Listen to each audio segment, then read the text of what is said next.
नमस्ते, सदा खुश रहो बिटिया। मैं जेविन डॉक्टर एल के शर्मा, प्रोफेसर ज्योति विद्यापीठ वुमेन्स यूनिवर्सिटी जयपुर। आज का हमारा विषय है बजट का निर्माण। बजट निर्माण का अर्थ है बजट अनुमानों का, अर्थात प्रत्येक वित्त वर्ष के संदर्भ में भारत के व्यय और प्राप्तियों के अनुमान का विवरण तैयार करना। भारत में वित्त वर्ष 1 अप्रैल से 31 मार्च तक होता है। भारत सरकार के दो बजट होते हैं, रेल बजट और आम बजट। 1921 में एकवर्थ कमेटी की सिफारिश पर रेल बजट को सामान्य बजट से अलग कर दिया गया था। रेल बजट में केवल रेल मंत्रालय के खर्चे और आमदनी के अनुमान होते हैं, जबकि आम बजट में भारत सरकार के सभी मंत्रालय, रेलवे के अलावा के व्यय और प्राप्तियां होती हैं। एजेंसीज बजट निर्माण में निम्नलिखित एजेंसियां कार्य करती हैं। प्रथम, वित्त मंत्रालय बजट बनाने की पूरी जिम्मेदारी इसकी है और यह अपेक्षित नेतृत्व एवं दिशा प्रदान करती है। प्रशासनिक मंत्रालय, इनको प्रशासनिक आवश्यकताओं का विस्तृत ज्ञान होता है। नीति आयोग, जिसका पूर्व नाम योजना आयोग था, यह बजट में योजना की प्राथमिकताओं को शामिल करने का काम करता है।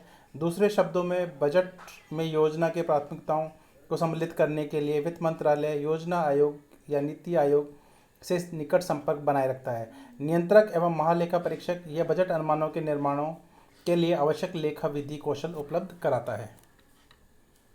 चरण एवं प्रक्रिया। बजट निर्माण के विभिन्न चरण होते हैं। आहरण एवं वितरण, अधिकारियों द्वारा अनुमानों की तैयारी करना। वित्त वर्ष प्रारंभ होने के से 5-6 महीने पूर्व अर्थात सितंबर अक्टूबर में वित्त मंत्रालय प्रशासनिक मंत्रालय को परिपत्र और प्रपत्र भेजकर उसमें आगामी वित्त वर्ष के खर्चों के अनुमान मांगता है। प्रशासनिक मंत्रालय इन प्रपत्रों और को अपनी ओर से स्थानीय क्षेत्रीय अधिकारियों अर्थात संवितरण अधिकारियों को भेज देता है। इन प्रपत्रों में अनुमान तथा अन्य अपेक्षित सूचनाएं भरनी होती हैं और इनमें से प्रत्येक में निम्नलिखित स्तंभ होते हैं।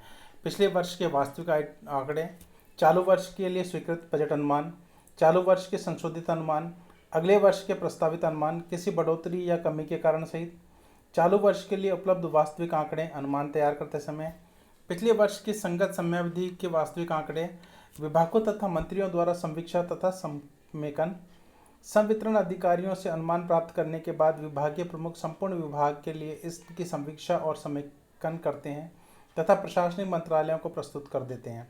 प्रशासनिक मंत्रालय अपनी साझा नीति के प्रकाश में इन अनुमानों की समीक्षा और पूरे मंत्रालय के लिए इनका समेकन करता है तथा वित्त मंत्रालय आर्थिक मामले के विभाग के बजट प्रस्तुत करते हैं।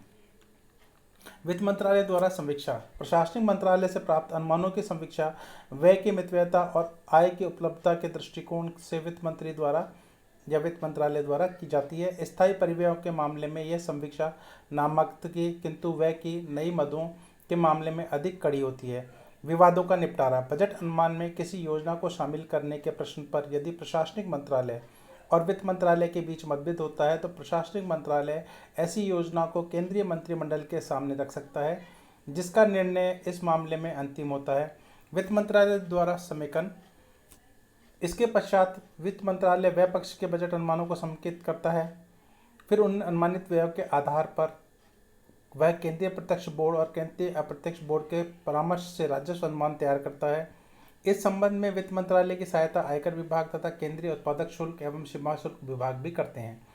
मंत्रिमंडल द्वारा अनुमोदन। वित्त मंत्रालय समेकित बजट को मंत्रिमंडल के सामने रखता है। मंत्रिमंडल के अनुमोदन के बाद ऐसे बजट को संसद में रखा जाता है, जहां यह बताना जरूरी है कि बजट गोपनीय दस्तावेज है और संसद में प्रस्तुत होने से पहले इसे बाहर नहीं आना चाहिए। प्रभारित व्यय, चार्ज एक्सपेंडिचर। वित्त मंत्रालय जिन बजट अनुमानों को संसद में प्रस्तुत करने के लिए अंतिम रूप देता है उनमें दो प्रकार के व्यय होते हैं। भारत के समेकित कोष से प्रभारित व्यय और जैसे व्यय जो इस संचित निधि से किए जाते हैं। संसद प्रभारित व्यय पर मतदान नहीं कर सकती, अर्थात संसद इस पर केवल चर्चा कर सकती है, जबकि दूसरे प्रकार व्यय पर संसद में मतदान होना जरूरी है। प्रभारित व्यय की सूची निम्न है।